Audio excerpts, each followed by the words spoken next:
A gente está com essa pegada e sempre trazendo pessoas importantes aqui para conversar com a gente, porque em várias cidades, independente do prefeito ser reeleito ou ter o novo prefeito, a gente criou no jornalismo da Band uma ideia de começar a acompanhar as gestões. Alguns que estão recebendo a herança de um outro prefeito, outros que estão renovando, mas que de certa forma estão dando continuidade. Hoje a gente recebe aqui Anderson Quirino, que é secretário de Administração e Recursos Humanos de Parnamirim, aqui no estúdio com a gente. Anderson, boa tarde, bem-vindo ao nosso programa. Miguel Weber, boa tarde a todos os telespectadores do Boa Tarde RN. Desde já para nós é uma honra, em nome da prefeita Nilda Cruz, estar aqui podendo compartilhar os desafios e as expectativas que se tem na gestão em Parnamirim. Nós temos uma cidade hoje que está em plena evolução. Se brincar e a gente for para os detalhes, Parnamirim talvez já tenha passado o Mossoró. É uma cidade complexa, porque você tem zona urbana, zona rural e litoral. E vocês tomaram posse há apenas 16 dias. Já dá para entender, para saber como é que está a situação da cidade? Quando é que a professora Nilda, quando é que vocês começam mesmo a imprimir, de fato, o jeito Nilda de governar? Muito bem. Miguel, a prefeita Nilda nos determinou que, no primeiro momento, priorizássemos fazer com que os serviços essenciais da prefeitura funcionassem no máximo de normalidade possível. Por quê? Parnamirim, como você colocou, é uma cidade extremamente complexa. É uma cidade em que você tem um extremo, que é Nova Parnamirim, que tem hoje disparadamente o melhor índice de desenvolvimento humano do Rio Grande do Norte, um dos melhores do Nordeste, que é 0,89 entre 0 e 1. E nós temos na mesma cidade bairros como Santa Teresa, Passagem de Areia e Bela Parnamirim, que tem IDH próximo a países como Malawi, no sul da África, abaixo de 0,62, numa mesma cidade. E nós temos um litoral que tem uma sazonalidade, em que no veraneio você tem pessoas de diferentes classes sociais, mas que no resto do ano você tem aqueles moradores nativos que dependem muito dos serviços da prefeitura para conseguirem ter o mínimo de qualidade de vida. Então a prefeita Nilda determinou que nós tivéssemos duas prioridades fundamentais enquanto gestão. A primeira delas é manter os serviços essenciais e a segunda é organizar a prefeitura no sentido fiscal e no sentido administrativo. Por quê? Toda mudança de gestão, independente do prefeito ser reeleito ou sendo eleito ser um prefeito aliado ou de oposição, existe uma cultura que hoje está institucionalizada por uma resolução do Tribunal de Contas, que é a realização do processo de transição de mandato. Então, existe uma resolução do TCE que define os parâmetros legais para se fazer uma transição de mandato. E a transição de mandato envolve a gestão que está saindo encaminhar todas as informações fiscais, de política pública, administrativa, de contratos e assim por diante, para a nova gestão, para que esta, compreendendo como é que está a estrutura da máquina, possa se planejar para iniciar um novo mandato. E a prefeita Nilda, com sua equipe, enfrentou um desafio, porque são cerca de 45 tipos de relatórios diferentes que essa resolução do TCE define. E desses 45, apenas 12 foram entregues pela gestão anterior. Então, nós entramos, entre aspas, cegos em relação à dívida ativa do município, em relação aos parcelamentos, em relação a dívidas previdenciárias e tributárias, em relação à execução dos contratos.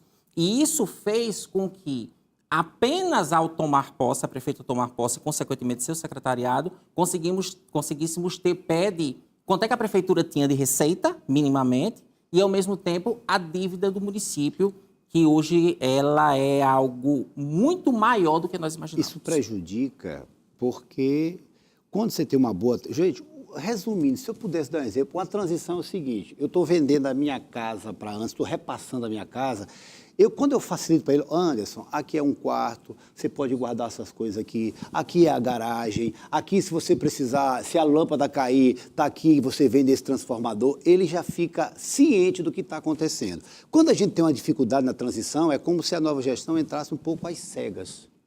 Aí eles vão ter que descobrir já sentado na cadeira. E para a população, isso é ruim, porque para eles começarem a trabalhar, eles precisam entender o que eles estão fazendo. A gente colocou uma equipe lá semana passada com dificuldade nas UPAs em relação à questão do básico.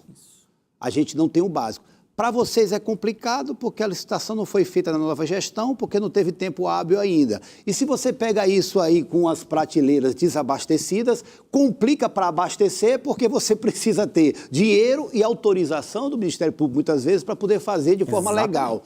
E aí, como é que contorna isso? Pronto, o que é que a prefeita determinou? Existem algumas iniciativas que estão sendo tomadas de maneira emergencial, e especificamente para a saúde pública, né, em relação à média e alta complexidade.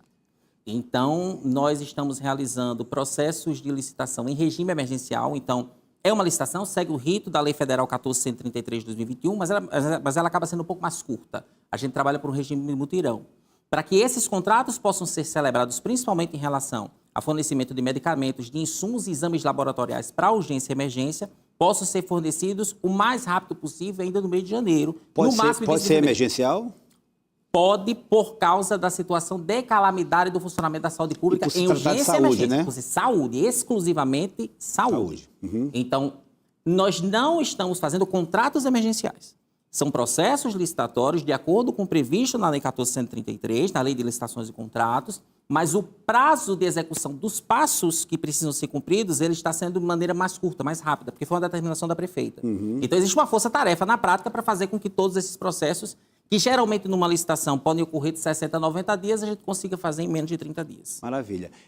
A gente estava falando da questão da complexidade. A professora já tem um norte da gestão dela. Você falou, a prioridade, a priori, é você deixar a saúde organizada. Nós temos um problema de transporte em Parnamirim horrível também. Nós temos uma questão de segurança também, que é tudo que uma cidade grande exige da administração. Isso. Qual é a marca que a prefeita quer deixar nessa gestão que está começando? Humanização da prefeitura. A prefeita Nilda sempre foi muito clara, porque ela vem ela vem do segmento social, ela foi professora de sala de aula de escola pública, ela tem um respeito com as classes menos favorecidas muito grande, porque ela sempre defendeu essas classes e ela sempre determinou a todo o secretariado que a prioridade é a humanização da gestão. E o que é a humanização da gestão? Serviço público essencial feito, bem feito, de forma justa e o mais breve possível. Em cima disso, existem algumas prioridades que a prefeita determinou, de curto, médio e longo prazo. Estamos no curto prazo. Existem prioridades para os próximos 100 dias de gestão que a prefeita determinou, que envolve saúde funcionar minimamente com suas condições essenciais, né? Então, as UBS tendo minimamente já os medicamentos sendo repostos, UPA, maternidade, Hospital Márcio Marinho, que é o de Pirangi, mesma coisa. Você ter as equipes formadas e assim por diante. Escolas municipais abertas para o início das aulas, que vai ser no início de fevereiro, normalmente funcionando.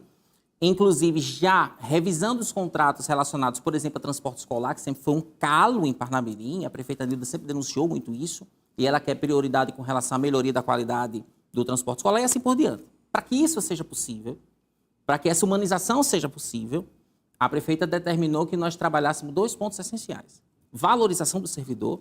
Nós temos um quadro de 6.550 servidores na prefeitura, que os servidores, para conseguirem requerer, Miguel, um direito, eles davam entrada na Secretaria de Administração, por exemplo, direito de férias.